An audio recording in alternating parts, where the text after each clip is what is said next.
Hi, I'm Jeremy Brecker with the Labor Network for Sustainability, and in this installment of Strike Commentaries on Solidarity and Survival, we will be talking about protecting workers and communities from below.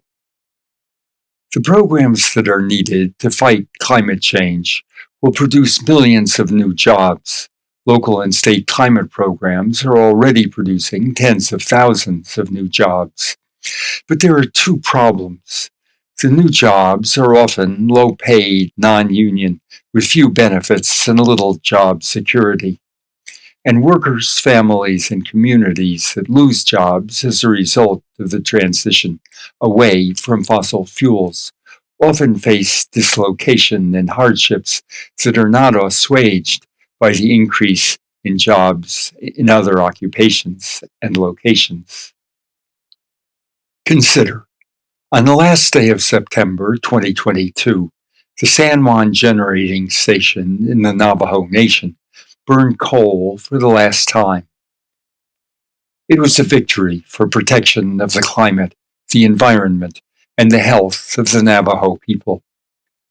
But in the 5 years since the decision to shut the plant was made, a quarter of the children at the nearby Judy Nelson Elementary School have left because their parents moved elsewhere to look for work.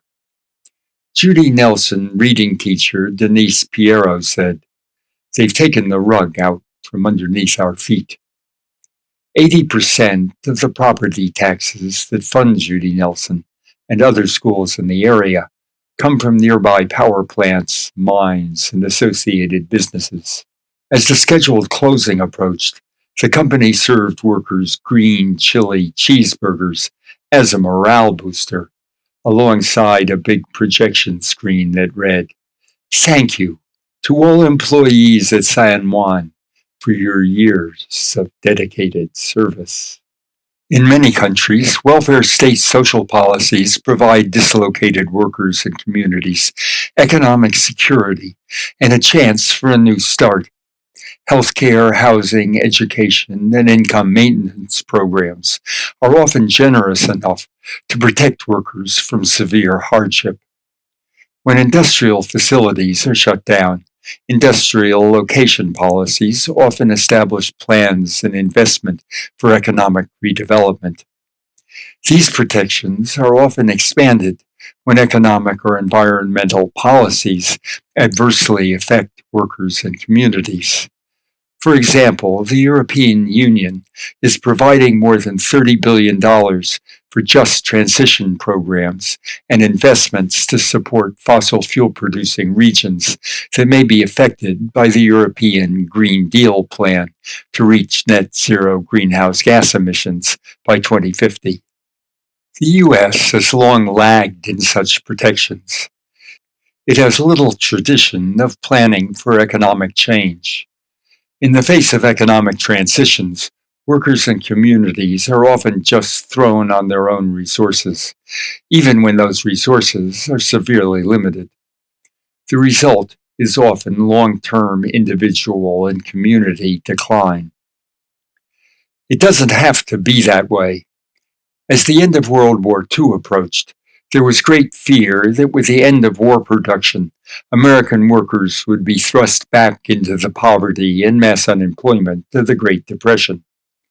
In response, the government began a serious effort to plan the conversion back to a peacetime economy. And it passed the GI Bill of Rights, which provided veterans 4 years of tuition for college or training programs, home mortgages, loans for business ventures, and income maintenance. Some of these programs, notably mortgage loans, were blatantly racially discriminatory.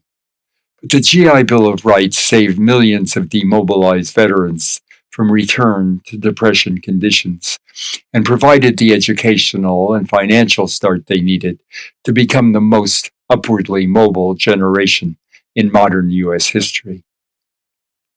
Tony Mazzocchi was a World War II veteran who had gone to college on the GI Bill of Rights and who became a leader of the oil, chemical, and atomic workers, now merged with the steel workers. In the early 1900s, following the confirmation of fossil fuel caused global warming, Masaki revived the GI Bill of Rights idea. Why not provide financial support and an opportunity for higher education for workers displaced by environmental protection policies? The concept of such a just transition gradually gathered support among trade unionists and environmentalists. It also met considerable hostility from other trade unionists.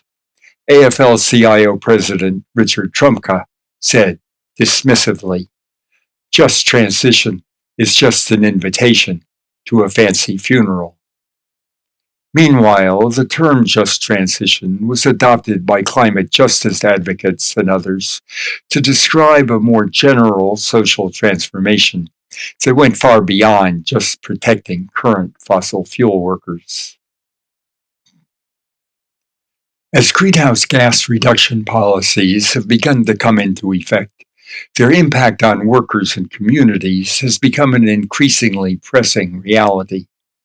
The purpose of this commentary is to present examples of Green New Deal style programs that are underway at a local level to protect workers and communities against undesirable side effects of climate policy.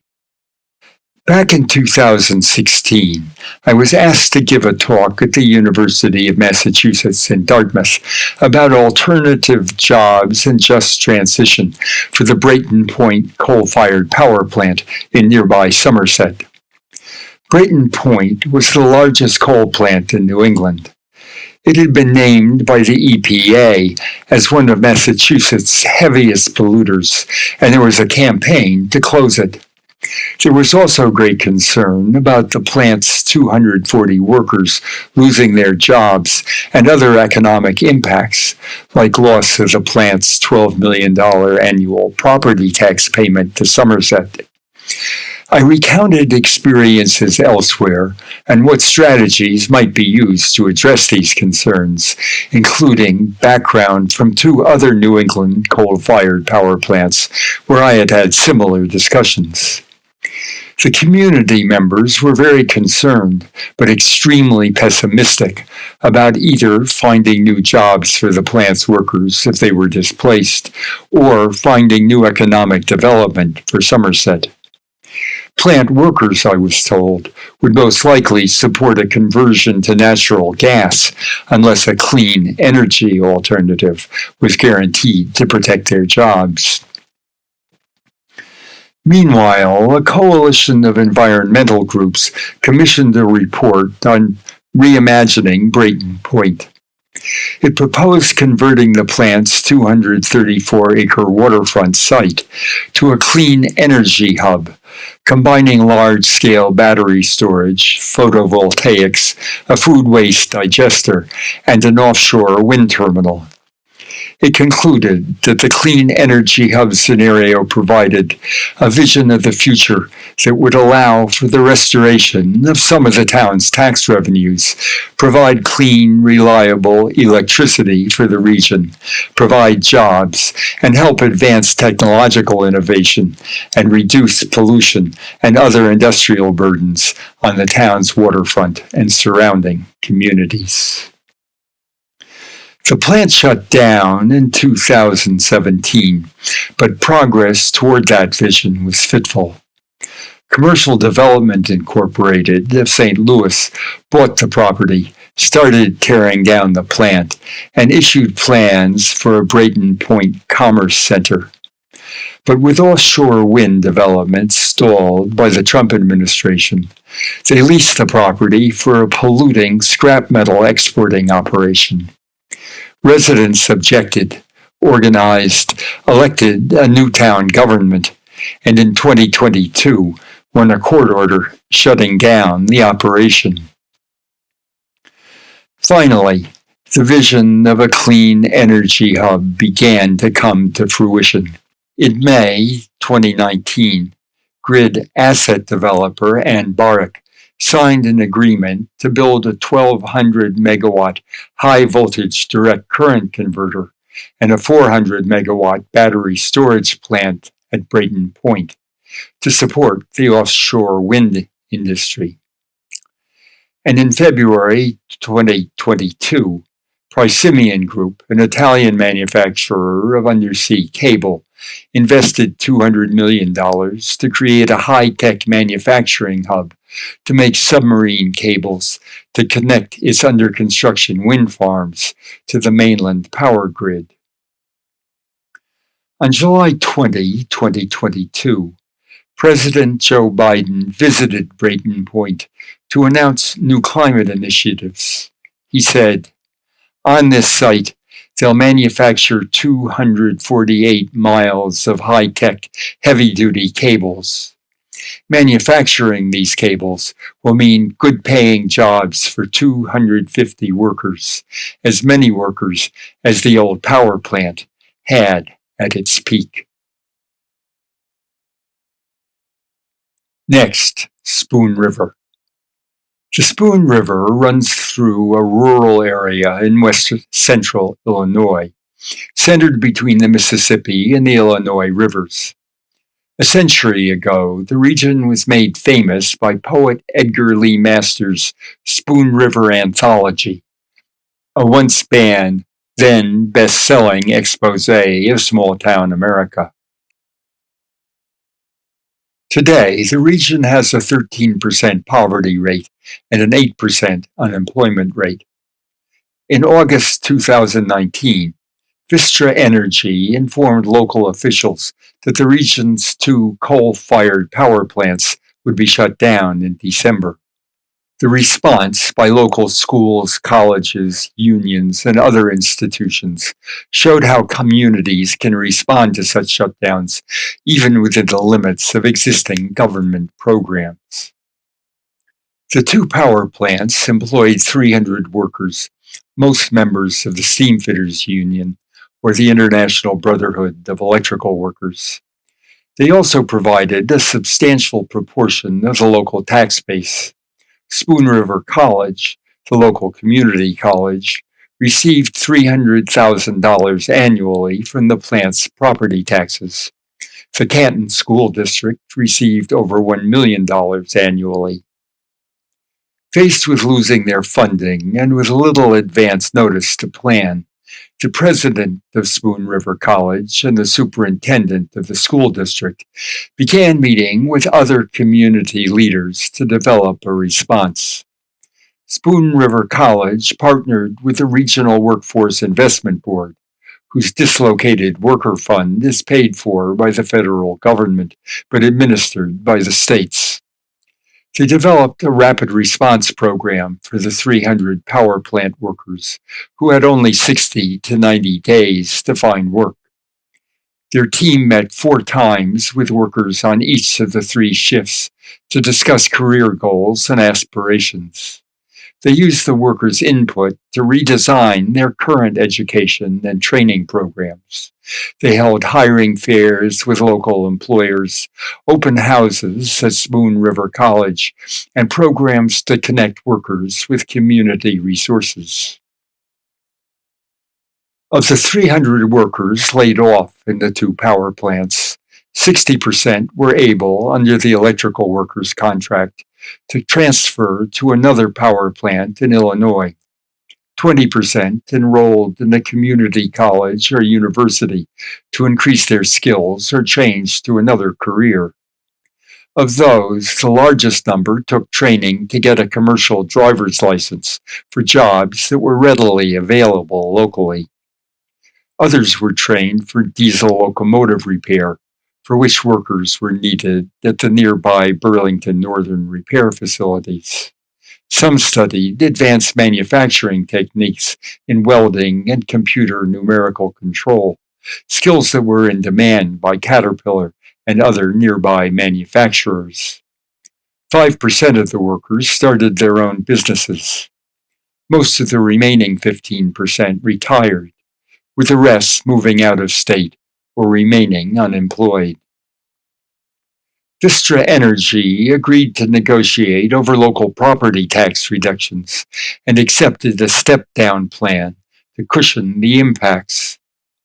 This meant, for example, So in the first year of shutdown, the community college received 60% of its previous year's payments. In the next year, 30%, and in the third year, 15%.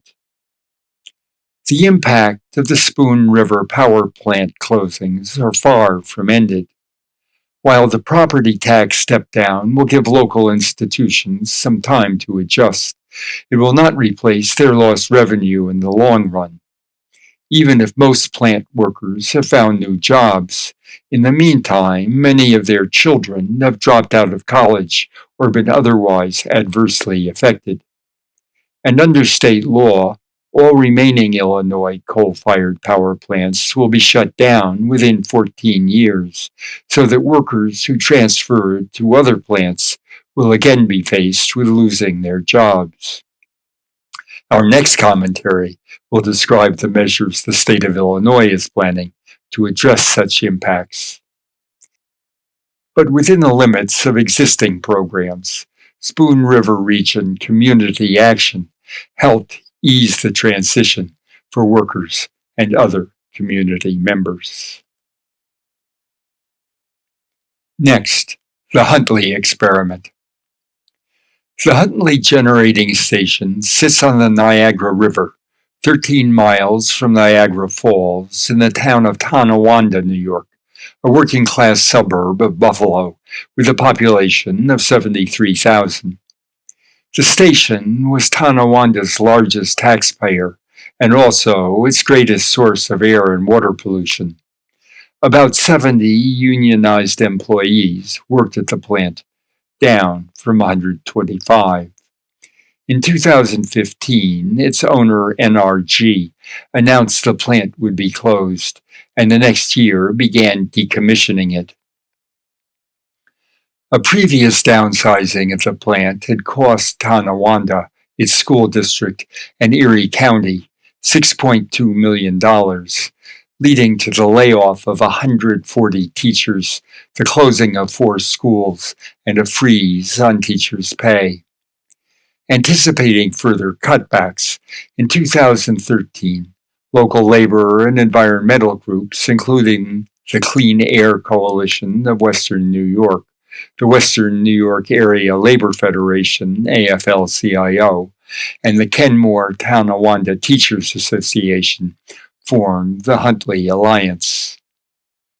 The alliance initially included the Electrical Workers Local, representing the workers in the Huntley plant. But when a local Sierra Club member organized a protest calling for the plant to be closed, Tonawanda political leaders accused the coalition of trying to sabotage the plant, and the Huntley Union withdrew. The work of the Huntley Alliance stopped in its tracks. A study at the start of 2014 made it clear that the Huntley plant was not economically viable and would soon be shut down. That revivified the Huntley Alliance, this time with a greater emphasis on the needs of local workers. The new director of the Clean Air Coalition said, "Always, our key question is, how are we going to take care of our people?" An activist member added, "I was the angry environmentalist, but I've learned we need to take care of both our workers and our environment." The union representing Huntley workers declined to join the effort, but the Huntley Alliance pushed ahead with a community outreach program involving a series of public meetings, door-to-door surveys, voter registration drives, and workshops on the economics of the energy industry.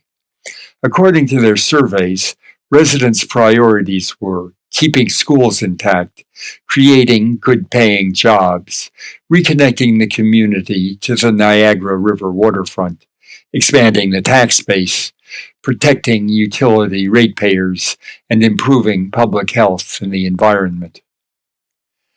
The Huntley Alliance then brought together local stakeholders to prepare a 64-page plan titled Tonawanda Tomorrow, focused on transforming the Huntley plant site into a community asset. The work was supported by a $160,000 grant from the Federal Partnerships for Opportunity and Workforce and Economic Revitalization Program. In all, 1,500 people were involved in the process. A town board member and high school teacher observed, "I have never seen such a group of people who were so diverse work together. We had citizens, businesses, government officials, and environmental activists. It was kind of magical." In 2017, the town government officially adopted the plan. The plan identified funding sources, timeline, and who was responsible for implementation. Town officials convened a team to advise on implementation of the plan, but, for reasons that aren't clear, abandoned the team after a year. Meanwhile, Tonawanda was facing imminent loss of tax base for schools and government services. The Huntley Alliance petitioned the New York State Legislature to provide gap funding and went to Albany to testify for it. In 2016, the legislature passed the nation's first electric generation facility cessation mitigation program. Local communities throughout New York that are facing power plant shutdowns can now receive payments declining annually over a 7-year period to cover lost tax revenue. State funding comes from the Regional Greenhouse Gas Initiative, which requires payments from polluting utilities throughout the Northeast. The fund has provided $26 million in grants to the towns of Tonawanda, the Kenmore-Tonawanda Union Free School District, the City of Dunkirk, Chautauqua County, and the Dunkirk City School District. Tonawanda itself received $1.6 million in 2016 and $1.4 million in 2017, helping it to maintain essential municipal services. Liv Yoon, who conducted extensive interviews with Tonawanda residents for her documentary movie, A Tomorrow for Tonawanda, concluded, "Partnership and collective action among strange bedfellows, such as labor unions, teachers' unions, and environmental justice organizations, are ultimately what earned the town the attention of politicians and decision makers." The alliance demonstrated that the aftermath of the industry closure was an issue that impacted the entire town, not just the employees of the plants. Compared to a specific interest group, lobbying in isolation, the alliance meant that the politicians had more reason to listen to this broad range of groups, along with increased risk to lose more votes. And finally, Mount Tom. Mount Tom Station, perched on a steep hillside alongside the Connecticut River in Holyoke, was the last coal-fired power plant in Massachusetts.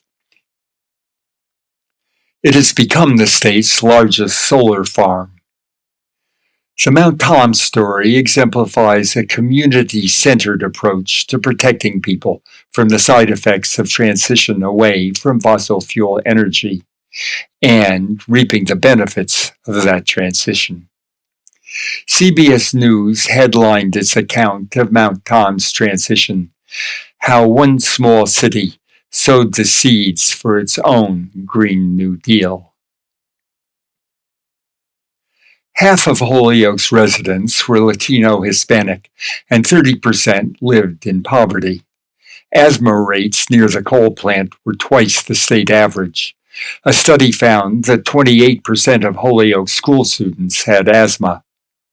A campaign to close the plant started in 2010, led by the local resident group Action for a Healthy Holyoke, with support from organizers from Neighbor to Neighbor and the Toxic Action Center. I met with members of Action for a Healthy Holyoke in the basement of a rundown public housing project to talk about how to close the plant in a way that would be positive for the impoverished Holyoke community. They were worried about the health effects of the plant on their families, but many of them had lost jobs themselves and were deeply aware of the harm to livelihoods that might come from closing the plant.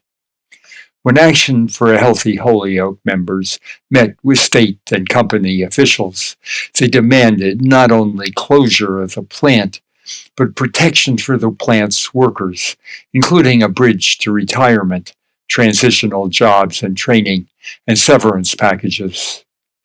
While many Mount Tom workers opposed efforts to close the plant, and Action for a Healthy Holyoke was unable to establish an official relation with Electrical Workers Local 445, which represented workers in the plant. A union steward provided an informal liaison between the community group and the union. By 2013, it was clear that the Mount Tom plant was going to be shut down, but the impact on workers in the community was still to be determined. Electrical Workers Local 445 members demanded to meet with plant officials to provide better severance pay, training for new jobs, transfers within the company, and a bridge to retirement for older workers. In negotiations with the company, Local 445 won nearly all their demands, including severance packages with 2 months' pay for each year of service, 8 months health insurance, full retirement packages, a bridge to retirement program, full pensions at 55 for workers within 2 years of retirement, and $5,000 scholarships for higher education and job training. Workers were reported to be pleased with the agreement. Clarence Kay, who worked at the plant for 32 years and helped negotiate the settlement, said the bridge to retirement was a really big thing.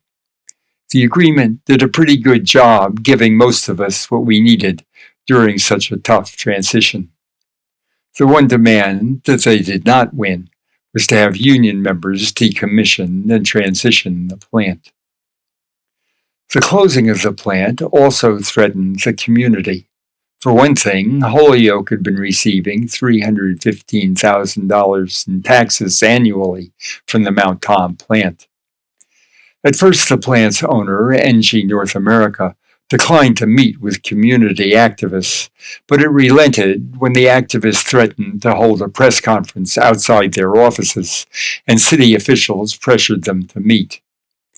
According to Holyoke Mayor Alex Morse, the community activists played a role in being proactive with the visioning of the site. The solar project was already sort of a community agreed upon value, a goal that everybody could get behind. And we got ahead of the curve in that sense when we started that plan, even before the coal plant shut down. As Mount Tom's future dimmed, Holyoke moved proactively to plan for a transition. The city established a citizens advisory group to explore the future of the Mount Tom site. The states provided a $100,000 grant, and the city teamed up with the state's Clean Energy Center for a Mount Tom power plant reuse study. More than 200 people participated in the study's activities over 8 months. The study used a mix of public input coupled with expert analysis in order to design a set of feasible reuse scenarios. Community outreach activities were held in English and Spanish and included community meetings, mobile workshops, community surveys, and targeted outreach. The report established the feasibility of using Mount Tom for a large solar array, possibly complemented by anaerobic digestion, agriculture, and public amenities.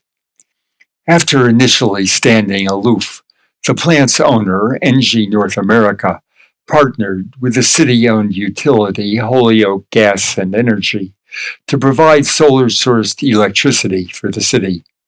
Carol Churchill, communications manager at NG North America, said, We were trying to determine what to put on that site when Mass Clean Energy Center came out with their study. The land was very conducive to a solar facility, and Holyoke was looking for non-carbon sources. Everything pointed to solar, so that's what we ended up installing.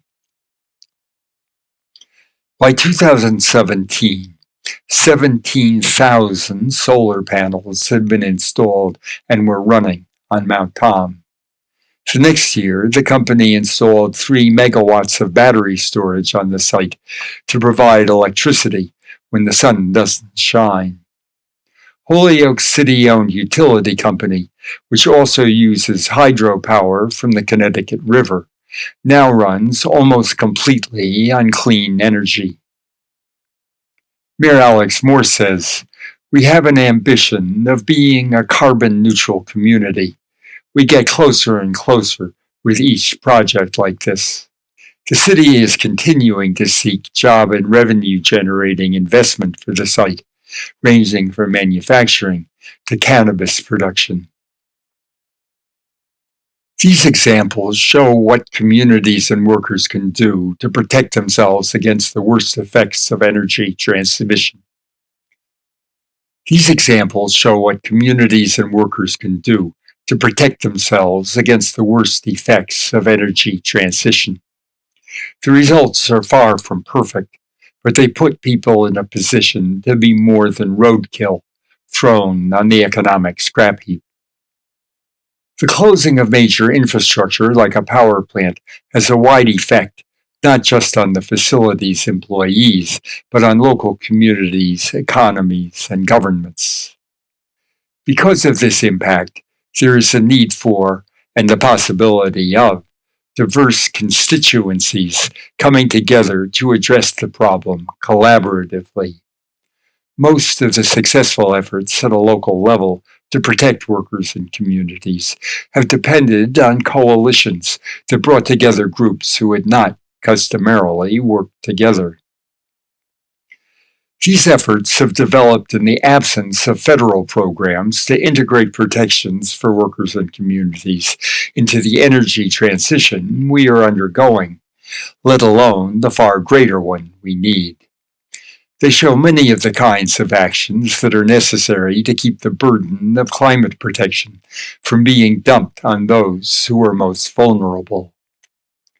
These efforts were made necessary in part by the historic failure of American government to provide an adequate social safety net for anyone who is affected by economic change or personal tragedy. They similarly reflected the U.S.'s lack of an industrial location policy designed to promote investment in hard-hit communities and regions. These local efforts were rarely able to access federal funding and depended on resources scraped together from inadequate local sources. Recently enacted federal programs, like the Inflation Reduction Act, if properly developed, can provide additional resources for future efforts of this kind. Many of these examples were reactive efforts made in response to the looming emergence of local economic catastrophe. Protection of workers and communities in the face of change requires planning, and planning requires time. But in most cases, law and public policy give corporations arbitrary power to shut down facilities at will, with few requirements for notifying and assisting their workers and communities. In many cases, local efforts are necessarily making the best of a bad situation. Since economic change is inevitable, public policy should require that facilities whose closing would threaten worker and community well-being not only give adequate advance notice, but fund programs in advance to provide for an acceptable transition. These local initiatives provide a sketch for the state and federal programs needed to protect workers and communities while protecting the climate. They represent building blocks for the transition policies that are necessary in a Green New Deal. Indeed, They embody necessary elements of what we have called the Green New Deal from below. State-level action for protecting workers and communities in the energy transition is the subject of the next commentary in this series. To read this commentary, please visit laborforsustainability.org/strike.